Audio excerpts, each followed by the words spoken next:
और मेरठ से बड़ी खबर है। गंगा नदी में 2 युवक डूबे। नहाने के दौरान यह हादसा यहां पर हुआ। परिवार में कोहराम मचा हुआ है। गोताखोरों की मदद से दोनों युवकों की तलाश वहां पर की जा रही है। मेरठ के शेरगढ़ी के रहने वाले दोनों ही युवक बताए जा रहे हैं। मेरठ में गंगा नदी में 2 युवक डूबे। नहाने के लिए दोनों ही युवक गए हुए थे, लेकिन डूबने से यह हादसा हुआ। दोनों की जान चली गई। कोहराम मचा हुआ है परिवार में। गोताखोरों की टीम लगातार दोनों की तलाश वहां पर कर रही है। मेरठ के शेरगढ़ी के रहने वाले दोनों ही युवक बताए जा रहे हैं। हस्तिनापुर में गंगा में नहाने के दौरान यह हादसा हुआ। नहाने के लिए गंगा में उतरे थे, लेकिन उसके बाद वापस नहीं लौटे, ये कहा जा रहा है। डूबने से मौत हो गई है। अभी तक दोनों के बारे में, दोनों के शवों को नहीं निकाला गया है, ये जानकारी मिल पाई है। नहाने के दौरान हादसा हुआ। अभी खबर यह है कि मेरठ के शेरगढ़ी के ये रहने वाले युवक।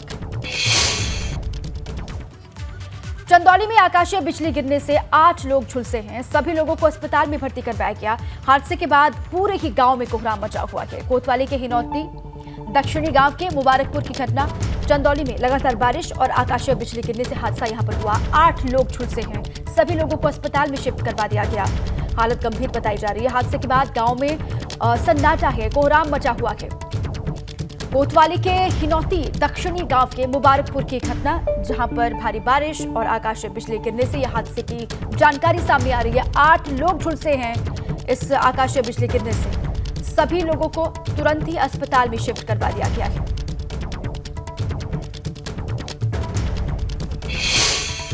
गोरखपुर से खबर है। गोरखपुर में कूड़े के ढेर में भी भीषण आग लगी है। आग लगने से इलाके में अफरा तफरी का माहौल दिखाई दिया। आसपास के मकानों को खाली करवाया गया सुरक्षा के लिहाज से। फायर ब्रिगेड के सहारे आग पर काबू पाया गया। ये जानकारी गोरखपुर से सामने आ रही है। कूड़े के ढेर में अचानक से आग लगी। भीषण आग की तस्वीर, काला धुआं उठ रहा है। हालांकि ये कहा जा रहा है कि आग पर काबू पा लिया गया। आग लगने से पूरे इलाके में अफरा तफरी का माहौल बना। आसपास के जो मकान थे उनको भी खाली करवाया गया। जो मकानों में लोग रहते थे उनको भी वहां से हटाया गया और मकानों को खाली करवाया गया। गोरखपुर कूड़े के ढेर में कहा जा रहा है अचानक से आग की वजह क्या, ये जानने की कोशिश, लेकिन कोई जनहानि यहां पर भी नहीं हुई। आसपास जो लोग रहते थे उनको वहां से हटा दिया गया। आसपास के मकानों को खाली करवाया गया। फायर ब्रिगेड के सहारे आग पर काबू पाया गया।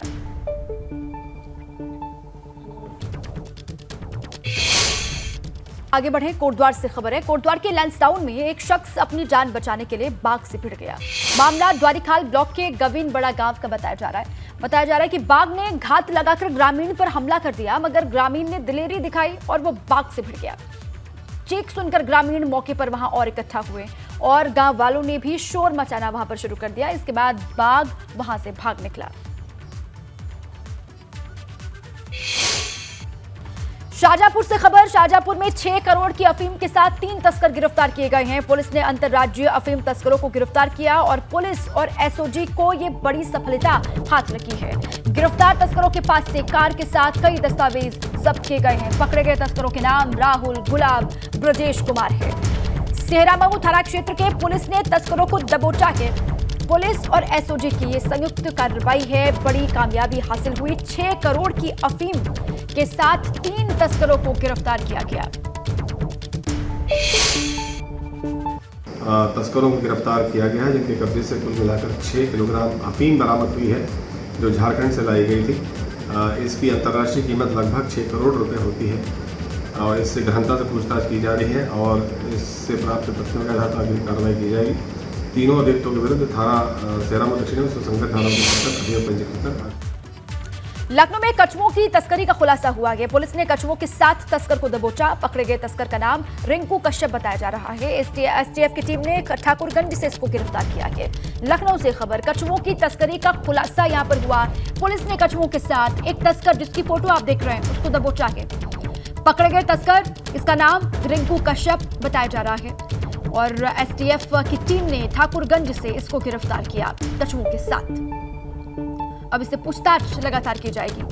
कछुओं की तस्करी का खुलासा राजधानी लखनऊ में हुआ है। अब ये कब से इस काम में लगा हुआ था, कब से ये तस्करी कर रहा था, इसके और साथी हैं क्या, अगर हैं तो वो कहां पर एक्टिव हैं, इसको जानने की कोशिश अब इससे की जाएगी। कुशीनगर में ओवरलोडेड बालू लदा ट्रक पलटा के और मौके पर करीब 2 घंटे से रेस्क्यू ऑपरेशन जारी है। जानकारी वहां से मिल रही है। रेस्क्यू में देरी होने पर गुस्साए ग्रामीणों का हंगामा भी वहां पर देखने को मिला। नेशनल हाईवे 28 पर ट्रक पलटने से कई लोगों के दबे होने की आशंका है। तराई सुजान थाना क्षेत्र के नोनिया पट्टी गांव के पास यह हादसे के बाद की तस्वीर। बालू लदा हुआ ट्रक ओवरलोडेड पलटा।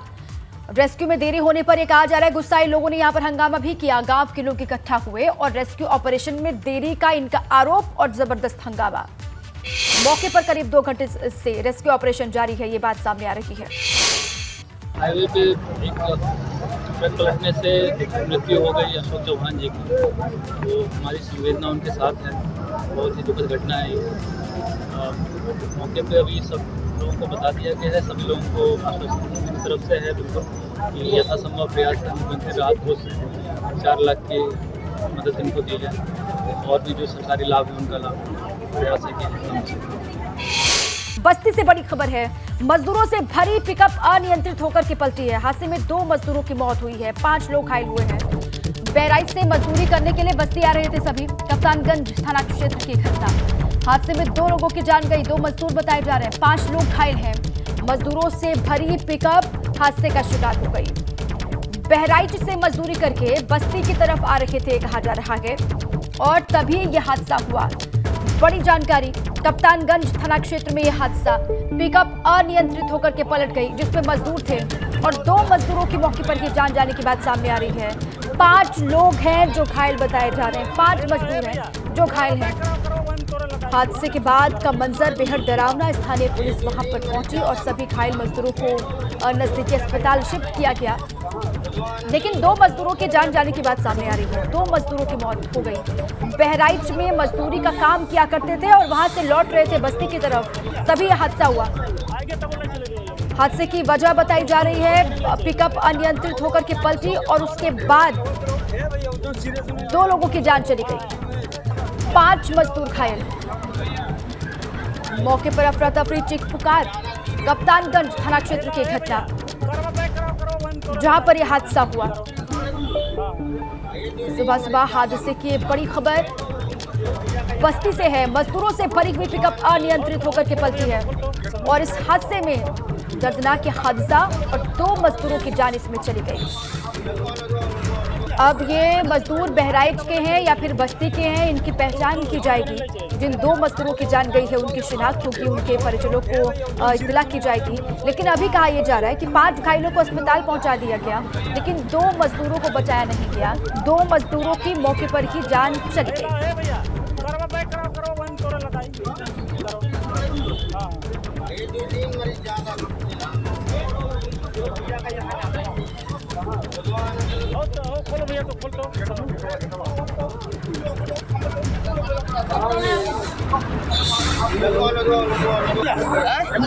आगे तब चले गए लोग, 2 जने चले गए।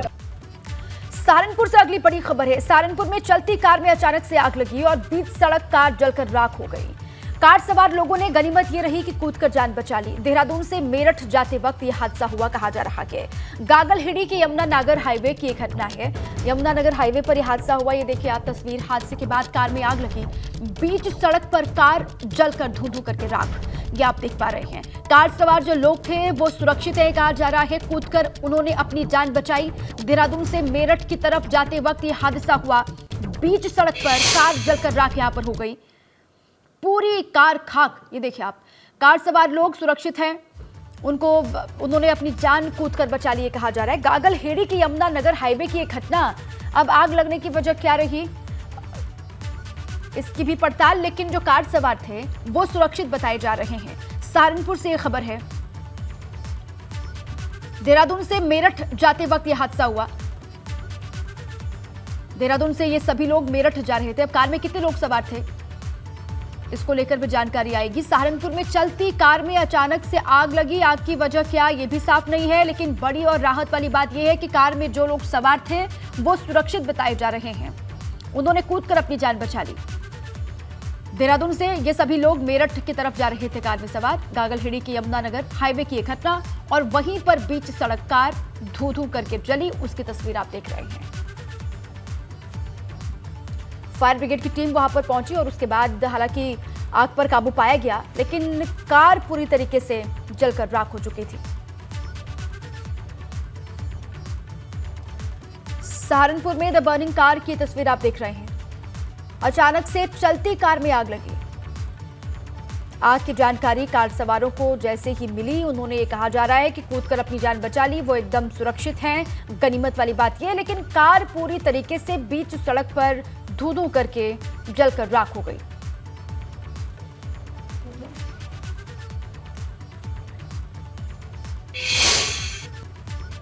गाजियाबाद से खबर। गाजियाबाद में केमिकल फैक्ट्री में भीषण आग लगी है। आग लगने से इलाके में अफरा तफरी का माहौल दिखाई दिया। कड़ी मशक्कत के बाद आग पर काबू पा लिया गया।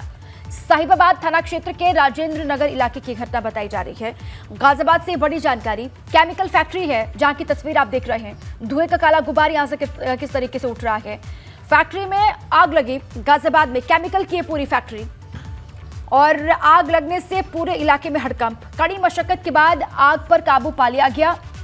दमकल कर्मी यहां पर पहुंचे और उसके बाद यह कहा जा रहा है कि आग पर काबू पा लिया गया है।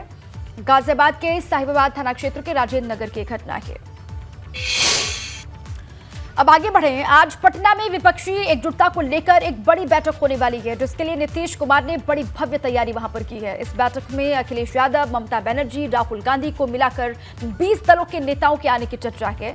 लेकिन जयंत चौधरी ने इस बैठक से ये कहते हुए किनारा कर लिया कि वो पहले से तय कार्यक्रम के चलते बिजी हैं।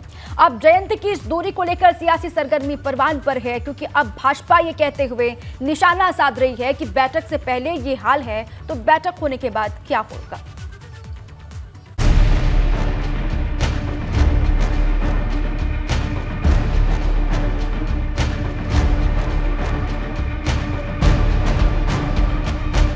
पटना में लगेगा महागठबंधन का मेला। क्या 2024 में होगा खेला?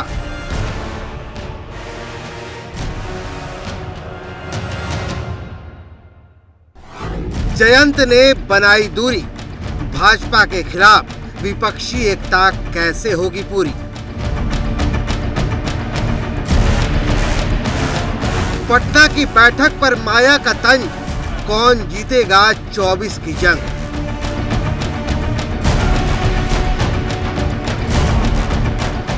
24 की चुनावी जंग भले ही अभी दूर हो, लेकिन विपक्षी एकता की विसात अभी से ही बिछने लगी है। क्योंकि जिस पटना से 70 के दशक में कभी जयप्रकाश नारायण ने विपक्ष को एकजुट किया था, अब उसी पटना में विपक्ष की एक बड़ी बैठक होने जा रही है। इस बैठक में 20 से ज्यादा दलों के नेता शामिल होने वाले हैं, जहां एक मंच पर अखिलेश यादव भी होंगे, राहुल गांधी भी होंगे, ममता बनर्जी भी होंगी। इस बैठक के जरिए विपक्ष अपनी एकजुटता की ताकत दिखाएगा, लेकिन विपक्ष की ये ताकत कितनी असरदार होगी, इस पर बड़ा सवाल खड़ा हो गया है।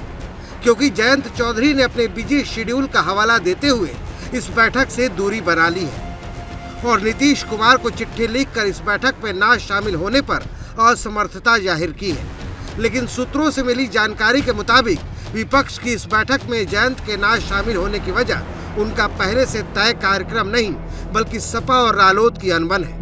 क्योंकि निकाय चुनाव के वक्त दोनों के बीच सीटों के बंटवारे को लेकर टकराव की खबरें तेज हो गई थी। अब सवाल बड़ा है कि जब देश के सबसे बड़े सूबे में विपक्ष एकजुट नहीं हो पा रहा है, तो क्या बिहार में लगने वाले मंच से एकजुटता का संदेश जा पाएगा? क्योंकि जयंत की दूरी ने भाजपा को विपक्ष पर निशाना साधने का मौका दे दिया है। ये तो अभी शुरुआत है। कुछ पहले ही मजबूरी बता रहे हैं, कुछ आने के बाद अलग होने की मजबूरी बताएंगे। ये तो शुरुआत है। उधर आम आदमी पार्टी ने पटना की बैठक में शामिल होने से पहले कांग्रेस के सामने ये कंडीशन लगा दी है कि उसे केंद्र सरकार के अध्यादेश पर अपना रुख साफ करना होगा। अब कांग्रेस इसे आम आदमी पार्टी की सौदेबाजी बता रही है। इस कांग्रेस से मैं उम्मीद करता हूँ सारी पार्टियाँ पूछेंगी उस मीटिंग में, भाई आप अपना स्टैंड बताइए। और मैं समझता हूँ कि सबसे पहला उस मीटिंग का सबसे पहला एजेंडा होगा अध्यादेश, कि दिल्ली के अंदर जनतंत्र को ख़त्म करने के लिए, और मैं वहाँ सारी पार्टियों को समझाऊंगा, टेक्निकली भी कॉन्स्टिट्यूशन लेके जाऊंगा, मैं संविधान लेके जाऊंगा, कि आप ये ना समझें कि ये दिल्ली आधा राज्य है इसलिए दिल्ली के बारे में ये अध्यादेश आया है। ये अध्यादेश तमिलनाडु में भी आ सकता है, ये अध्यादेश महाराष्ट्र में भी आ सकता है, वेस्ट बंगाल में भी आ सकता है, पंजाब में भी आ सकता है। कंकरेंट लिस्ट की जितने सब्जेक्ट्स हैं, केंद्र सरकार अगर इसी तरह का अध्यादेश लाती है तो फुल स्टेट्स के अंदर भी कंकरेंट लिस्ट के सब्जेक्ट्स को वो ख़त्म कर सकती है। इलेक्ट्रिसिटी हो गया, एजुकेशन हो गया, कई सारे सब्जेक्ट्स हैं कंकरेंट लिस्ट के अंदर जिनको इस किस्म का अध्यादेश लाके फुल स्टेट्स के अंदर ख़त्म किया जा सकता है।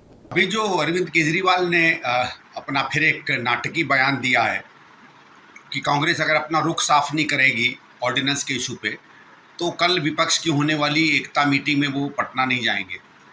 पहली चीज़ तो मैं केजरीवाल जी से कह दूं, अंग्रेजी में कहा जाता है ना कि आपको कोई मिस नहीं करेगा, आप जाएं ना जाएं उससे कोई फ़र्क नहीं पड़ता है। और हम लोग तो पहले से ही जानते थे कि विपक्ष की एकता को तोड़ने के लिए और उसकी मीटिंग में ना जाने के लिए आप तो केवल बहाने ढूंढ रहे थे, क्योंकि ऊपर से आपको आ गया होगा हुक्म कि न जाना। अगर ऊपर से आता तो आप फट से पहुंच जाते।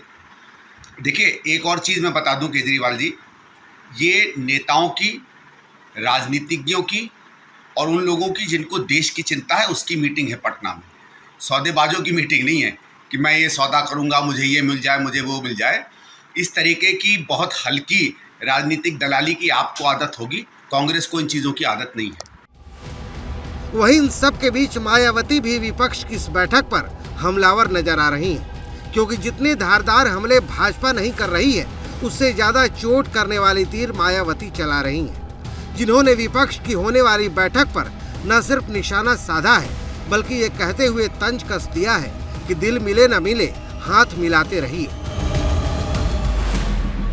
अब सवाल बड़ा है कि क्या विपक्ष पटना की बैठक से बड़ी लकीर खींच पाएगा, क्योंकि इस वक्त पूरे देश की निगाहें विपक्ष की इस बैठक पर टिकी हुई हैं, क्योंकि 24 के पिच पर विपक्ष भाजपा को टक्कर देगा और मोदी के सामने कौन चेहरा होगा इसका बहुत कुछ इस बैठक में तय हो जाएगा।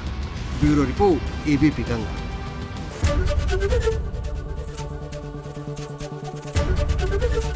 एबीपी गंगा, खबर आपकी, जुबान आपकी।